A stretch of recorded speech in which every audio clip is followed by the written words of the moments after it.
విషయంలో అన్యాయం జరుగుతూ ఉంది, రాజకీయంగా అన్యాయం జరుగుతుంది, విద్యా సంస్థల్లో సీట్ల కేటాయింపులో కూడా అన్యాయం జరుగుతూ ఉంది. ఏదైతే డాక్టర్ బాబాసాహెబ్ అంబేద్కర్ గారు రాసినటువంటి రాజ్యాంగ ఫలాలు యానాదులకు అందడం లేదు.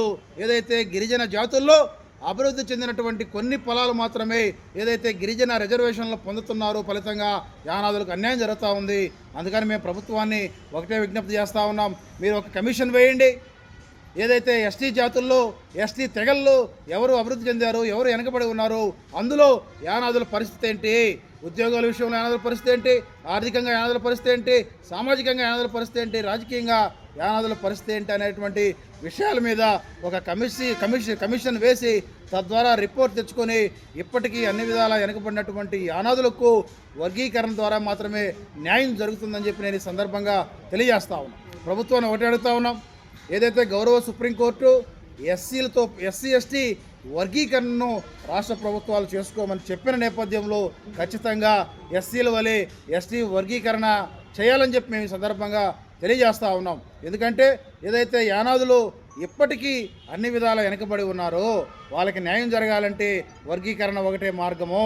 వర్గీకరణ లేకపోతే ఇప్పటికీ 70 సంవత్సరాలైనా కూడా యానాదుల బతుకులు ఎక్కడ వేసిన గొంగడి అన్నట్లే ఉన్నాయని చెప్పి ఈ సందర్భంగా విజ్ఞప్తి చేస్తూ ఈ నెల 14వ తేదీన జరిగేటువంటి ఎస్టీ వర్గీకరణ బేరీని జయప్రదం చేయాలని చెప్పి కోరుతా ఉన్నాం. అలాగే ఆ రోజు ఏదైతే ఏప్రిల్ 14వ తేదీన టౌన్ హాల్లో జరిగేటువంటి సభలో యానాది రిజర్వేషన్ పోరాట సమితిని ఏర్పాటు చేయబోతా ఉన్నాం. ఆ రోజే ఏదైతే యానాది రిజర్వేషన్ పోరాట సమితి ద్వారా మా యొక్క అజెండా, మా యొక్క కార్యాచరణ కూడా ఏదైతే ఏప్రిల్ 14వ తేదీన ప్రకటించబోతా ఉన్నామని చెప్పి ఈ సందర్భంగా మేము తెలియజేస్తూ ఉన్నాం.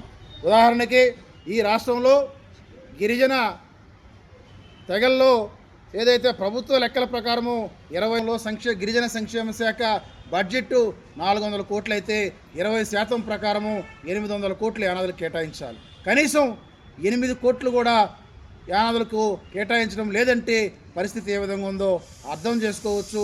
అలాగే ఇతర విషయాల్లో కూడా ఇదే పరిస్థితి ఉత్పన్నం అవుతుంది.